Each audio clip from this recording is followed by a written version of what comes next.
Halo semua, kita kembali lagi.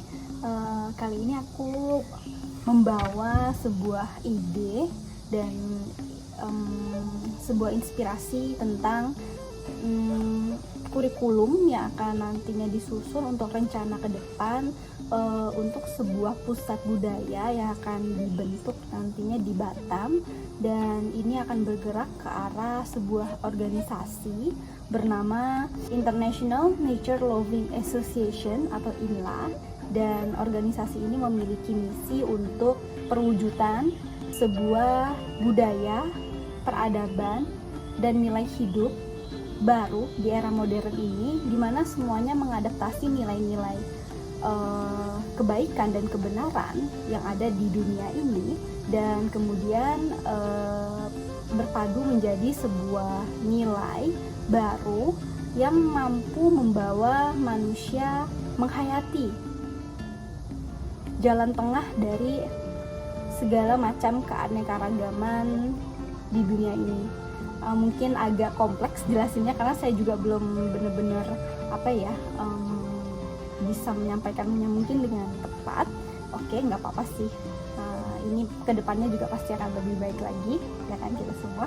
Oke, kali ini aku kayak sepertinya lebih ke pengen sharing aja, kemudian kayak lebih sejenis gambaran lah gitu. Ini adalah gambaran dari kedepannya gimana sih tari itu akan dikembangkan di dalam organisasi ini. Apalagi kan pusat budaya ini nantinya itu di Batam nantinya akan menjadi ya seperti namanya, pusat budaya. Di dalamnya akan ada tari, ada musik, ada teater, ada berbagai macam bentuk kesenian, mau itu secara seni 2 dimensi maupun 3 dimensi, maupun lukisan, patung, dan lain sebagainya, kerajinan tangan, dan lain sebagainya, itu akan termasuk di dalamnya. Kemudian beserta sastra ya, nah mau itu puisi, novel, dan lain sebagainya itu juga termasuk. Jadi tapi untuk saat ini memang yang paling ditekankan itu adalah tari, musik, dan seni drama, 3 ini. Lalu untuk saat ini apa yang saya lakoni itu adalah di bidang tari. Lalu saat ini karena saya sedang berkuliah di Tiongkok, mengambil jurusan S2 koreografi koreografi tari di Guangxi Normal University. Jadi di sini saya belajar banyak hal tentang dari segi perkembangan tari, termasuk dari segi pandangan tari dari Tiongkok sendiri maupun secara global atau dunia, termasuk barat gitu. Lalu di sini jadinya cara saya memandang tari itu bisa lebih open. Bukan berarti kita di Indonesia nggak open, bukan gitu ya, tapi karena kita tahu di Indonesia kita memiliki banyak nilai lokal, dan itu luar biasa. Filsafat tari kita, maksudnya kandungan tari kita itu luar biasa. Tapi tidak ada salahnya ketika kita menghadapi era modern saat ini, kita melihat juga jalan tengah. Seperti maksudnya karena begini, kedepannya nanti kita akan menghadapi banyak tantangan budaya asing dan kemudian nilai-nilai asing dari luar. Karena tentunya kedepannya nanti Indonesia itu nggak akan sendirian dong. Kita nggak mungkin yang menentang budaya lain kemudian hanya percaya pada budaya sendiri. Itu bertolak belakang dengan apa tujuan dari negara kita, maksudnya ya. Bukan berarti seperti itu. Kita boleh terbuka, tapi kita tetap menjaga jati diri kita, itu maksudnya. Jadi di sini saya mempelajari banyak hal tentang bagaimana mereka mengolah nilai-nilai tradisi mereka. Seperti contohnya tarian yang berkembang di era dulu, seperti tari tradisional, tari ritual, tari yang bersifat sakral dan lain sebagainya di masa lalu yang ditinggalkan oleh nenek moyang. Itu semakin seiring dengan perkembangan zaman, mereka olah seiring dengan nilai yang berkembang saat ini. Tetap menjaga nilai esensi dari pertunjukan itu pastinya. Contohnya seperti saat ini yang sedang saya teliti itu tari topeng Nuo di Guangxi. Lalu tentu tarian Nuo ini, tari topeng ini itu masih sangat-sangat tradisi sekali di sini, apalagi yang mengembangkannya itu dan meneruskannya dan mewarisinya itu adalah suku-suku masyarakat minoritas yang benar-benar berjumlah sangat kecil. Jadi ini perlu mengandalkan orang-orang kesenian dan kebudayaan di sini. Tentunya semua perlu bekerja sama untuk sama-sama mewariskan dan menyebarluaskan dan melestarikan bentuk kebudayaan ini. Jadi seperti tarian Nuo ini, tari topeng ini pun ketika mereka mengolah kembali menjadi karya tari, mereka tetap mengadaptasi nilai masyarakat kekinian tanpa meninggalkan nilai-nilai tradisi atau esensi yang ada di tarian ini. Seperti misalnya ada nilai kesakralan di dalam tari topeng Nuo karena memang fungsinya adalah untuk ritual dan persembahan kepada para dewa. Lalu meminjam kesakralan ini, mereka memadukan kegiatan kehidupan sehari-hari masyarakatnya, karena masyarakatnya kan giat bekerja, misalnya dalam kehidupan bermasyarakat mereka seperti apa, dalam memanen misalnya, dalam berkebun, dalam beternak, dalam berkeluarga, dalam hal misalnya mencari pasangan. Akhirnya mereka meminjam hubungan antar manusia untuk memasukkan esensi-esensi modernitas atau kekinian di dalam perkembangan tarian di era saat ini untuk tarian Nuo ini. Jadi menurut saya prinsipnya sama untuk Indonesia juga, pastinya kita tidak bisa terus berada di lingkup yang kita sendiri yang ngerti gitu kan, karena kan kedepannya nanti kita menghadapi banyak budaya asing yang tentu akan melihat dan menikmati kesenian kita. Memang tidak salahnya kita tetap menjaga esensi dan keutuhan dari bentuknya, tapi kalau misalnya kita secara logis dan rasional melihat kondisi saat ini, kenapa banyak anak muda yang begitu sedikit memperhatikan bentuk kesenian dan perkembangan kesenian kita saat ini? Karena kita tahu teknologi benar-benar menyaingi. Teknologi digital membuat hati anak muda lebih jatuh cinta ke arah sana, dan mereka menganggap sesuatu yang bernilai tradisi dan kuno itu tuh terlalu klise dan terlalu jadul gitu kan, terlalu ketinggalan zaman. Itu karena karena kita sebagai penyaji, menurut saya itu kita tidak mengadaptasi bentuk kesenian itu dengan meminjam dan atau mengolaborasikan teknologi kekinian maksudnya. Karena kalau kita menggunakan kolaborasi, setidaknya kita tetap bisa menjaga esensinya. Jadi tidak perlu takut kita akan kehilangan esensi itu karena perubahan bentuk dan lain sebagainya. Karena tentu saja selama kita memahami esensi, kenapa kita harus takut kehilangan esensi itu? Jadi kita Indonesia bisa semakin optimis dalam hal kolaborasi bidang seni, kolaborasi dengan teknologi, kolaborasi dengan segala bentuk antar lintas bidang dalam memajukan budaya dan kesenian Indonesia kita. Lalu di sini saya ingin sharing dengan sedikit kerangka yang saya susun untuk nantinya saya ingin aplikasikan di organisasi pusat budaya nanti di Batam untuk pelaksanaan di bidang tari.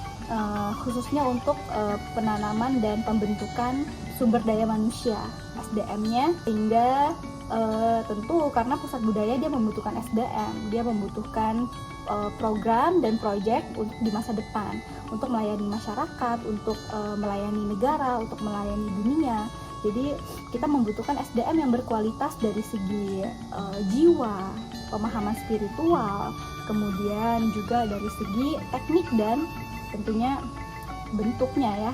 Jadi dari segi kuantitas dan kualitas kita bisa seimbang, karena memang ini adalah sebuah organisasi yang terhitung cukup meluas, jadi tentu kuantitas juga dititik beratkan.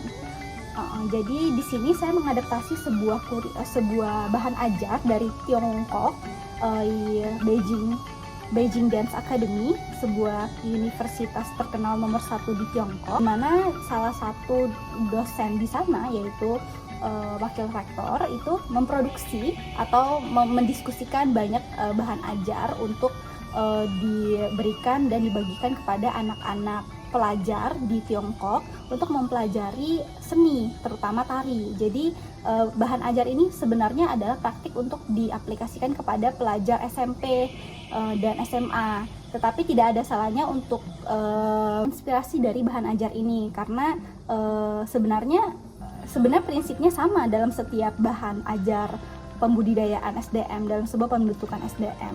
Di bahan ajar dari Tiongkok ini itu tuh ada, mereka berdasarkan pada 4 model, yaitu yang pertama itu adalah bentuk dari tari, itu bentuk tari, kemudian konten atau isi dari tari, kemudian kandungan budaya di dalam tari, terus yang terakhir itu adalah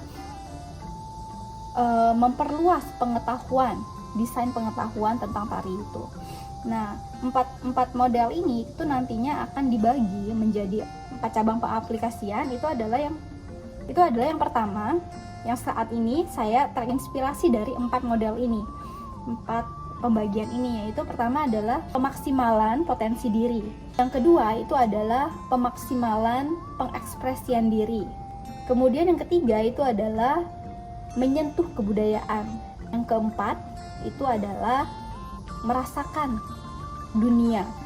Maksudnya merasakan dunia ini lebih ke perceive the world. Kita merasakan dan mengetahui serta dengan sepenuhnya benar-benar menyadari berada di dunia seperti apa sekarang, kemudian apa yang harus kita lakukan sebagai bagian dari dunia. Jadi sebenarnya 4 pembagian ini itu kalau kita bisa bilang mereka ini mengandung 3 cara pandang atau nilai kehidupan. Saya kalau misalnya mungkin kita agak asing ya dengan istilah seperti ini, tapi saya ketika di Tiongkok terbiasa dengan cara pandang masyarakat di sini. Itu adalah mereka punya 3 nilai kehidupan yang mereka penting dalam melihat kehidupan ini, yaitu yang pertama itu adalah Renshengguan. Renshengguan itu adalah cara pandang kita terhadap kehidupan, cara pandang kita, diri kita sebagai sebagai seorang individu terhadap kehidupan itu sendiri, yaitu esensi kehidupan, kenapa kita hidup, kemana kita akan pergi nantinya gitu. Lalu yang kedua itu adalah Shijieguan. Shijieguan itu adalah pandangan tentang dunia. Pandangan tentang dunia itu lebih pada pengetahuan tentang dunia kita saat ini, seperti kita berada di kondisi dunia seperti apa yang bisa kita lakukan untuk dunia ini ketika kita sudah tahu gitu. Jadi di sini nih kita bisa memperluas cara pandang kita lebih jauh dan lebih luas karena kita tahu bagaimana kondisi dunia saat ini. Begitu. Jadi dia nggak cuma sempit di orang ini hidup di Tiongkok, ya udah mereka cuma peduli Tiongkok, nggak gitu. Mereka juga perlu peduli dengan dunia karena kita hidup satu dunia gitu kan. Ini yang kedua. Lalu yang ketiga itu adalah Yuzhouguan. Yuzhouguan itu adalah universe, pandangan tentang alam semesta. Jadi pandangan Yuzhouguan ini lebih besar. Itu seperti kalau misalnya di dalam filosofi Jawa atau Bali mungkin ya, itu adalah namanya makrokosmos. Pandangan makrokosmos, yaitu di dunia ini apakah kita cuma sendiri di alam semesta ini? Kita berada di bumi, planet kecil ini. Lalu bagaimana cara pandang kita tentang alam semesta, karena itu bisa buat kita mengenal siapa diri kita. Maksudnya kita bisa bertanya tentang kehidupan ini, yang tadi Renshengguan, pandangan tentang kehidupan, pandangan tentang dunia, itu bisa saling otomatis terikut karena kita dari alam semesta tadi gitu, pandangan tentang alam semesta gitu. Karena ini sangat penting, pandangan tentang alam semesta. Kalau misalnya kalian tidak asing dengan pandangan makrokosmos Nusantara kita, mungkin kalian juga tidak asing dengan pandangan ini gitu. Jadi mungkin memang di Indonesia kita sebenarnya juga tidak asing ya, kita juga punya pandangan-pandangan tentang kehidupan sendiri, mungkin bahasanya dan pembagiannya yang berbeda gitu kan. Lalu saya dari 4 pembagian ini akhirnya tadi adalah membebaskan potensi diri, lalu memaksimalkan pengekspresian diri.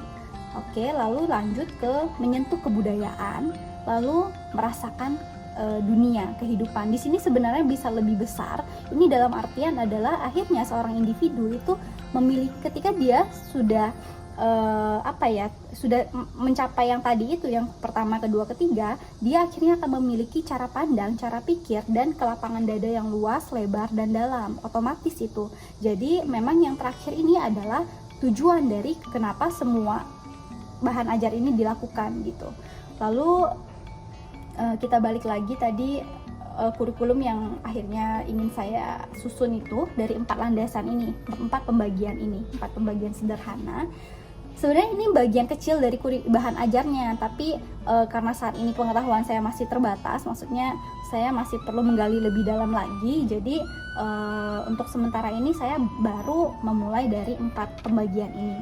Lalu untuk penyusunan dari bahan ajar nantinya di Batam itu, saya pinjam sebuah buku Jalan Kelangsungan Hidup Umat Manusia, yaitu sebuah buku landasan di dalam organisasi INLA, karena di dalamnya itu menjelaskan tentang kenapa kita berjalan di misi ini. Jadi mungkin teman-teman kalau bingung maksud saya mengatakan misi ini maksudnya apa gitu kan, misi apa gitu.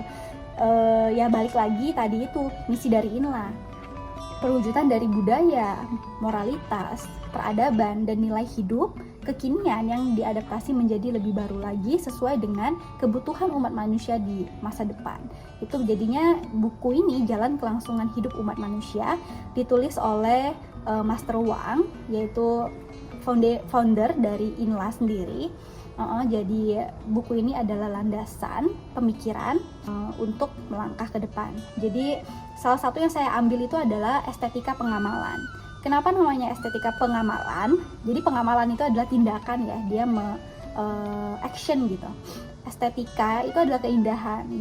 Jadi keindahan di sini bukan dalam artian ya udah ada jelek dan bagus gitu ya, bukan begitu. Jadi bukan berarti jelek itu tidak indah, bukan begitu. Karena memang tentu di sini teman-teman juga dalam pembahasan saya berikutnya, saya berharap teman-teman punya pandangan alam semesta tadi, Yichouquan, pandangan makrokosmos, karena apa yang saya ungkapkan ke berikutnya nanti ini itu akan seperti bernilai abstrak filsafat, rasanya begitu sih. Karena saya berharap teman-teman itu udah memiliki satu pandangan makrokosmos di mana dunia ini sebenarnya adalah bentuk dualisme, di mana cantik jelek, kaya miskin, mulia hina, tinggi rendah, pintar bodoh, semuanya itu adalah ya bagian dari hidup gitu. Kita nggak bisa menjudge yang rendah itu jelek, yang tinggi itu cantik, dan lain sebagainya, tidak bisa. Jadi saya berharap ke depan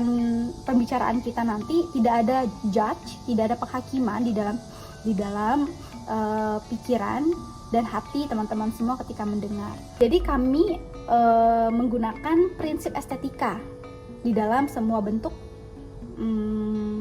perwujudan, di dalam tindakan, hati, dan pikiran gitu. Estetika di sini akan menuntun kita untuk bisa melampaui dualisme tadi.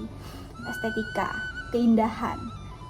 Ketika seseorang melihat wajah yang tersenyum, siapa yang tidak senang gitu.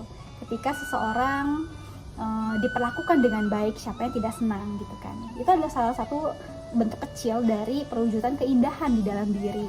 Kita banyak melihat keindahan juga seperti di alam, kita merasakan kenyamanan karena alam begitu lapang dada, netral, dan tidak menghakimi siapapun.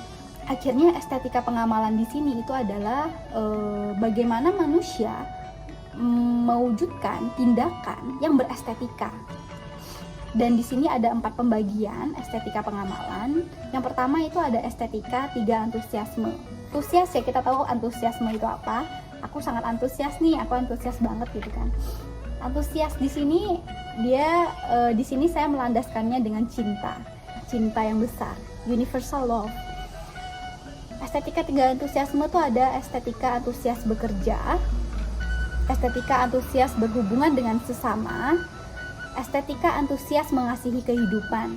Saya tidak akan bahas satu-satu karena mungkin akan sangat panjang jadinya. Lalu di dalam estetika 3 antusiasme ini sebagai kepala itu memiliki tujuan untuk membuka potensi kesadaran jiwa dan tubuh fisik, SDM. SDM di sini saya ingin mengatakan seperti para penari nantinya, karena kan saya di bidang tari dan bahan ajar ini adalah untuk para SDM tari. Oke. Lalu di dalam estetika 3 antusiasme ini, itu adalah yang pertama, membuka 5 indera, yaitu membuka rasa, karena saya sadar bahwa ternyata indera itu sangatlah penting. Selama indera manusia itu masih tertutup dan tidak bisa melihat melampaui apa yang dilihatnya, merasakan apa yang melampaui apa yang dirasakannya, hanya berhenti pada ya udah kayak sekilas lihat, sekilas mendengar, sekilas bernafas, sekilas makan, berbicara, rasa segala macam, nggak dirasakan dengan baik di dalam nurani, di dalam mata batin, di dalam rasa itu sendiri, itu akan mati. Teman-teman pastinya kalau paham tentang rasa, kita memiliki filsafat rasa di Indonesia, dan kalian boleh cari tahu rasa di sini punya arti yang lebih dalam daripada hanya sekedar merasakan itu sendiri. Dia lebih dari itu. Dia menyangkut jiwa kita. Lalu di dalam poin pertama ini juga, selain membuka kelima indera, berikutnya itu adalah membuka dan memperluas segmen dan kemungkinan gerak tubuh. Kalau ini dia lebih menyangkut pada teknik dan bentuk gerak. Jadi nggak dipungkiri ya, karena tari itu kan adalah seni gerak, seni yang menggunakan tubuh untuk menyajikan cerita, menyajikan makna, menyajikan simbol, menyajikan segalanya kan, menyajikan perasaan. Jadi tentu penari juga harus memiliki tubuh yang memungkinkan untuk menyampaikan semua itu dan diterima oleh penonton. Jadi di sini saya juga akan menitik beratkan para penari itu memiliki basic itu dari baik itu dari segi tradisi, baik itu dari segi gerak. Kalau bisa dibilang itu lebih ke gerak modern ya sebenarnya. Karena di sini mereka mengatakan teknik gerak kebebasan, teknik gerak bebas seperti masa Martha Graham, Isabella Duncan, itu mereka menyebutnya sebagai era modern, tari modern. Jadi ini membutuhkan dasar teknik modern, kemudian juga pengembangan tubuh itu sendiri nantinya tinggal. Nah ini untuk poin pertama, kurikulum bahan ajar pertama itu adalah estetika 3 antusiasme, di mana dari cabang-cabang metode tadi dengan tujuan membuka potensi kesadaran jiwa dan tubuh fisik, akhirnya penari itu akan merasakan tubuhnya sendiri dan akan bergerak dengan kesadaran. Dia tidak akan hanya cuman gerak aja udah teknik yang bagus udah selesai, tapi nggak ada rasa di dalamnya gitu. Dan itu akan sangat sayang sekali karena penonton sulit untuk merasakannya nanti. Nah ini poin pertama. Lalu poin kedua itu adalah estetika kesederhanaan. Oke, jadi di dalam estetika 3 kesederhanaan ini itu ada sederhana dalam pikiran, sederhana dalam perilaku, dan sederhana dan hemat dalam kehidupan. Ini adalah estetika 3 kesederhanaan, dan saya melandasinya dengan rasa syukur dan rendah hati di dalam poin ini. Jadi para penari atau SDM nantinya tujuan mereka di poin ini adalah untuk memaksimalkan pengekspresian diri, dan di sini mereka harus menemukan, tentunya seharusnya mereka sudah menemukan karakter diri mereka, proses menemukan karakter diri mereka. Di sini itu akan mengeksplorasi, mencari tahu, dan menemukan kembali kosakata dan bahasa gerak tubuh masing-masing pribadi. Oke, caranya itu akan seperti eksplorasi gerak, improvisasi, mau itu gerak dan rasa ya tentunya, dan terus berkarya. Karena hanya dengan berkarya dan terus berkarya, mereka akan terus menemukan tubuh mereka, siapa aku. Jadi mereka nggak cuman yang akan menggerakkan gerak orang lain, mereka akan punya prinsip gerak mereka sendiri. Ini adalah estetika 3 kesederhanaan, dan memang tujuannya di sini adalah biar SDM menemukan jati diri, karakter diri mereka. Oke, lalu kita lanjut ke poin ketiga, itu adalah estetika 3 etika publik. Oke, estetika 3 etika publik itu terdiri dari tata krama publik, moralitas publik, dan ketertiban publik. Oke, ini mungkin agak membingungkan ya, apa aja sih dalamnya sebenarnya. Nanti kalau ada sesi kita bahas satu-satu aja. Di poin ini itu tujuannya adalah untuk menjangkau dan menyentuh budaya. Nah, di sini udah masuk poin budaya, dan metodenya itu adalah mengenal dan menghayati nilai-nilai budaya, dimulai dari nilai budaya lokal, kemudian nasional yaitu Nusantara kita, dan dunia. Nah, di sini saya sebenarnya menyajikannya agak singkat karena memang gambaran umum, tapi secara detailnya itu sebenarnya lebih pastinya. Misalnya kan kami di bidang tari, tentunya kami harus mengetahui tari budaya lokal, yaitu di Batam, Melayu itu seperti apa, esensinya bagaimana. Jadi di poin ini sebenarnya prinsipnya itu adalah menemukan esensi, menghayati esensi, kemudian saya lupa, ntar tak catat di sini ya, tak lihat lagi. Oke. Esensi yang paling utama. Jadi selama kita mengetahui esensi dari budaya itu, kita tidak akan pernah lepas dari dan tidak akan pernah lupa akar dari budaya itu. Jadi selama ada esensi, semua aman. Jadi akan bisa diolah lagi nantinya, nggak mati di sana nanti bentuknya. Lalu budaya lokal. Kemudian dari Batam misalnya tuh kita kembangkan lagi, mengenal budaya-budaya lainnya. Maksudnya Jawa, Sumatera, kemudian di Sumatera juga ada banyak lagi kan, Padang, Jambi, Riau dan lain sebagainya. Kemudian ada lagi bagian Kalimantan, Sulawesi, tari Papua, kemudian di Jawa, di Bali dan lain sebagainya, ada banyak sekali. Kemudian itu ketika kita sudah bisa mulai dari lokal kemudian masuk ke nasional, itu membutuhkan proses yang panjang pastinya untuk mengenal ini gitu kan, karena kan budaya Indonesia itu sangat kompleks ya. Lalu tapi tidak menutup kemungkinan pasti bisa, karena sistem pendidikan tari di Indonesia kan sudah sangat senior dan tua. Jadi kita bisa mengadaptasi dari kurikulum pendidikan tari Nusantara yang sudah ada gitu. Jadi tinggal dipelajari, kemudian diadaptasi dengan cara kita saat ini. Kemudian kita akan pelan-pelan masuk ke level ke budaya dunia. Budaya dunia maksudnya apa? Jadi misalnya kan di dunia ini kan banyak budaya asing ya. Seperti misalnya budaya asing, budaya mereka ya, budaya luar gitu.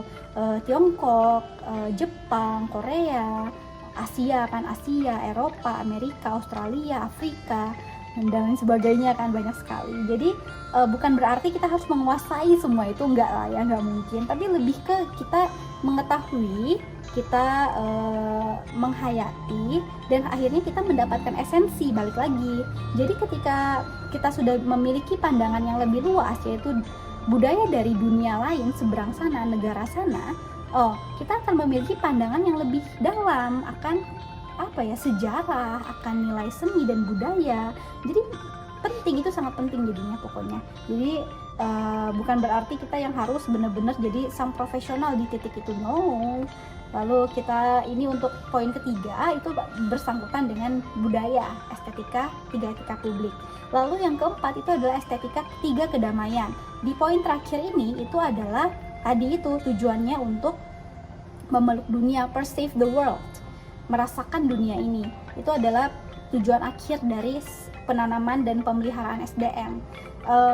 Di sini itu belum saya detailkan, spesifikasikan metodenya, tapi kira-kira itu melalui tari akhirnya SDM akan memulai pengabdian diri terhadap dunia dan mengisi unifikasi semesta. Maksudnya di sini itu nantinya SDM ketika sudah mencapai di sini itu mereka akan memiliki panggilan. Maksudnya mungkin ada yang lebih cepat panggilan itu kan. Panggilan seperti ini nih agak rancu, agak abstrak memang bahasannya. Tapi intinya itu adalah panggilan yang ketika tidak ada lagi keakuan. Aku tidak lagi menganggap hidupku itu hanya untuk aku, tapi untuk sesuatu yang lebih besar, sesuatu yang lebih penting, sesuatu yang tidak hanya tentang diriku saja gitu. Itu jadi lingkupnya lebih luas, dalam dan lebar dan tinggi. Jadi ini sangat penting penanaman SDM sampai ke tahap akhir ini. Misi unifikasi semesta ini maksudnya adalah misi INLA tadi ya, kita menyebutnya sebagai unifikasi. Unifikasi kita tahu itu dari kata unified ya, unifikasi, persatuan, seperti Bhinneka Tunggal Ika. Di dalam banyak perbedaan kita bisa mencapai persatuan, bisa mencapai keharmonisan gitu. Tadi saya belum sebutkan estetika kedamaian. Itu ada estetika damai tenang, damai hening, dan damai bahagia. Oke, jadi sesuai dengan namanya di poin terakhir ini itu sifat yang saya akan tekankan, maksudnya di dalam poin ini adalah kedamaian dan kebahagiaan di dalam hati SDM. Ya, jadi bukan berarti kayak misalnya SDM tuh harus kayak tak gitu ya, harus yang di poin ini harus hatinya kayak gini, hatinya dia nggak kaku seperti harus kotak gitu ya. Dia fleksibel seperti air. Jadi dia nggak harus cara pikirnya yang kotak di sana gitu. No. Oke, itu adalah gambaran dari bahan ajar yang akan disiapkan untuk nanti pelaksanaan tari, penanaman dan pemeliharaan SDM untuk pusat budaya di Batam. Karena ini adalah tugas yang cukup besar, maksudnya kedepannya nanti organisasi ini memiliki peranan penting tak hanya bagi lokal Batam, tapi juga bagi negara dan bagi dunia, serta bagi semesta sebenarnya. Tapi ini tidak perlu bahas sampai ke sana karena memang belum saatnya ya. Lalu di sini saya sebenarnya agar lebih mudah memahami poin dari bahan ajar ini, saya menggunakan 4 poin juga untuk seperti menggelitik hati kita bahwa ternyata kehidupan itu, kenapa sih orang bisa bilang kehidupan itu berantakan, menderita dan tidak membahagiakan gitu. Padahal kehidupan begitu indah, kehidupan begitu penuh dengan rasa cinta, penuh dengan rasa kasih sayang, penuh dengan warna. Kenapa manusia ketika melihat dunia realitasnya begitu menyedihkan? Karena yang mereka lihat dunia itu adalah tentang pengejaran, adalah tentang siapa yang lebih kuat, itulah yang akan menang. Siapa yang bisa bertahan hidup, itulah yang akan menang. Siapa yang memiliki kekuasaan dan hak dan nama dan kedudukan, itulah yang akan bisa menduduki yang lebih kecil dan lebih lemah. Itu yang membuat akhirnya kita yang berada di bawah maupun kita yang berada di atas itu saling menginjak dan diinjak, saling tidak memeluk, kita tidak ada cinta di dalam. Jadi sebenarnya cinta itu dihadirkan dari diri satu orang dulu, kamu, aku. Ketika satu orang belum bisa melihat cinta itu di dalam hidupnya, dia tidak akan pernah melihat cinta selama seumur hidupnya sampai akhir. Sekalipun kamu bertemu dengan cinta pasanganmu, istrimu, kalaupun kamu tidak mencintainya dengan tulus, tidak menemukan ketulusan itu, kamu tidak akan pernah bahagia walaupun memiliki rumah yang bertingkat dan mobil yang 1000 banyaknya. Lalu di sini akhirnya saya menggunakan 4 kata ini untuk mempersederhana bahan ajar ini. Yang pertama itu adalah menyadari nurani. Menyadari nurani itu adalah feeling the heart, feel the heart. Lalu yang kedua itu adalah menemukan keindahan. Itu adalah find the beauty. Yang ketiga itu adalah memanggil inspirasi, calling the inspiration.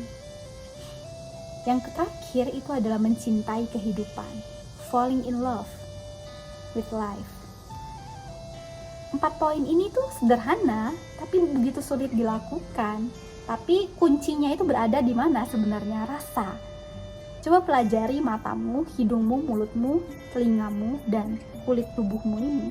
Pelajari mereka, apa yang potensi terdalam mereka sebenarnya, dan kamu akan melihat bahwa ternyata dirimu itu jauh daripada apa yang kamu pikirkan. Ya, manusia modern yang mengejar masa depan dengan membabi buta, itu barulah orang gila, barulah tidak normal. Cobalah renungkan saja gitu, karena memang saya tidak memungkiri, karena kalau begitu sampai di sini bahasan saya, sharing saya soal bahan ajar ini. Untuk setiap poin-poin estetika, saya akan cari kesempatan untuk bisa sharing kembali tentang apa sih sebenarnya estetika 3 antusiasme, 3 kedamaian, etika publik, dan 3 kesederhanaan. Oke. Sampai di sini. Terima kasih.